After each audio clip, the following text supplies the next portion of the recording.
So you want a 4-day work week? Well, it is absolutely possible. I have helped my clients do this, but these 7 tips are especially important if you're looking for a sustainable plan to have you and your team actually embrace a 4-day work week. Unfortunately, what sometimes happens is the 5th day ends up becoming the catch-up buffer day where people are half working and they're supposed to be off. And what is the point of getting rid of one of the days that you're supposed to be working if you're so exhausted from those longer days that the day off that you're supposed to be winning actually becomes more of a collapse from the exhaustion as opposed to a recharge and time for you to relax. One of my clients, when he came to me, she was like, okay, I believe I'm at 128% capacity, which meant of the hours that he was intending to work, he was way over what he should have been. And by the time we were done our coaching program together, he calculated that he was at 38% capacity.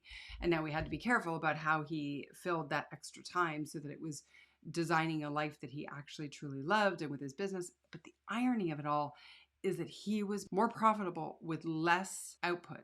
And so to me, that's the win. First, you need to emotionally detach from unfinished work and an overwhelming to-do list. It's actually not the workload that I find really gets in the way from having executives turn off their computer or their work mind. It's guilt.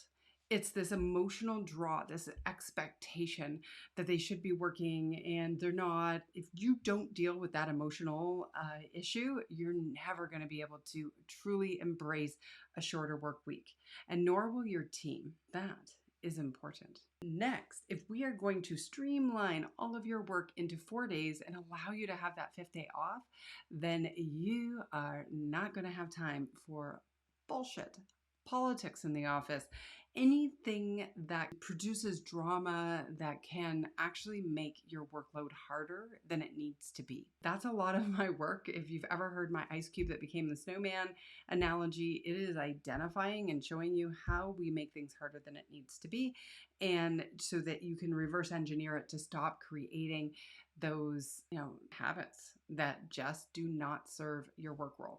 And one of the biggest ones that I've noticed is silos. You're going to need all hands on deck, everybody on the same page for actually being sure that you can all take the time off. Because if there's those 1 or 2 overeager people who tend to work really hard and are picking up the slack for everybody else, and they're the ones who are working on the 5th day while everybody else is taking it off, that's going to create even more animosity, and that is going to make the 4-day work week not be sustainable. And that actually is one of the tips. It was meant to be further down, but I'll share it now, is you got to get everybody on the same page. What are the expected outcomes? What does it mean to have a 4-day work week for you? Does it mean that people are still supposed to be checking in just like they do on the weekend, if that's the company culture for your place of work?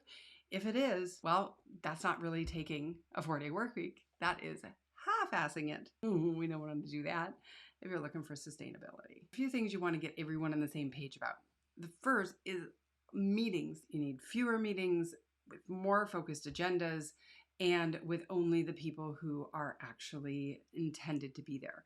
The days of the meeting to talk about the meeting that we're going to have eventually with a meeting and then bring other people in about to talk about the meeting, those days are gone. Like, that is just not how it works. And unfortunately, in corporate, I'm still seeing over and over again. And it's like, that's just pushing pencils. It's not getting stuff done.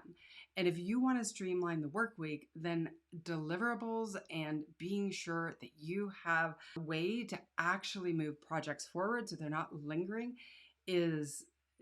that's going to be a gateway to freedom for you. One of the beauties of having fewer, shorter, more streamlined meetings is that you are going to open up opportunity for focused work blocks. And every person on a team needs to have uninterrupted time to get work done. This is probably the biggest complaint I hear from team leaders as well as, the administrative staff. And it's like, I'll be working on something and one of my leaders will come in and throw something on my desk and I have to rejig all of it and drop everything to do it. Well, that's not effective for anyone either. And I know I've done this with some clients where we actually look at where's everybody's perfect flow, who works best in the afternoon, who works best in the morning, and like we block out time in their calendar. And especially if you need to be available for people in your team, then if they're a managing partner and there are other partners, say an accounting firm, well, who takes office hours between 9 and 12 and who has office hours between 1 and 4? And that way, their colleague actually gets time where nobody's asking them questions.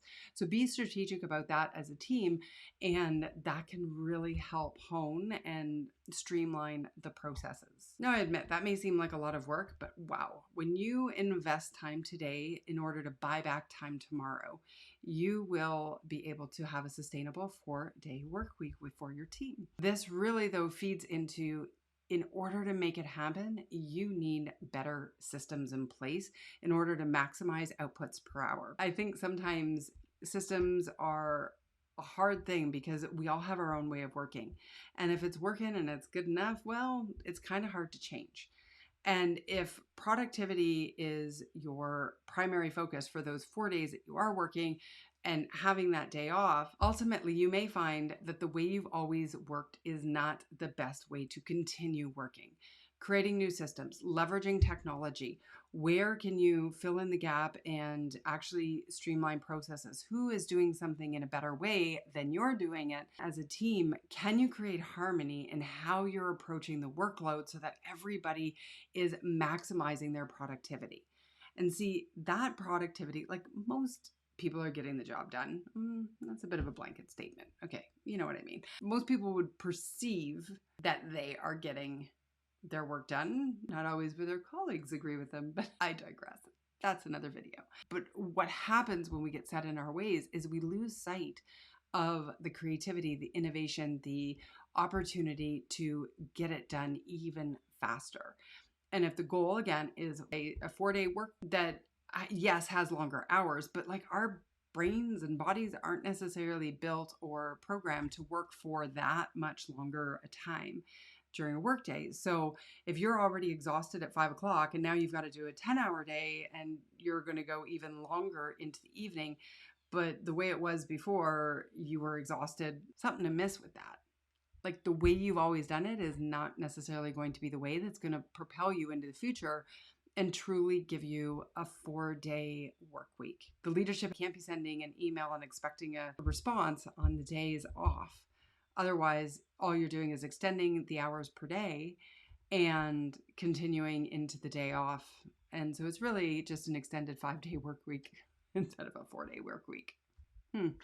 That'd probably happen. But again, if you're emotionally attached to the workload and unable to take time off now, as you work 5 days a week, technically, and probably a little bit more, and I challenge you, take Fridays off this summer. Put it into your calendar and try to shrink the amount of hours you're working, because when we're really focused and we only have so much time, that can be empowering stress in action. When you learn to harness those focus work blocks and getting uninterrupted time and knowing exactly what you want to do, there is so much power and so much freedom in that system. But it's only possible if you make some changes to how you're working. Can't wait to hear what you say, what you think, what you would add to this list. I am Allison Graham. Please be sure to follow me, subscribe, etc. And until next time, may you stress less, do more, and be happier.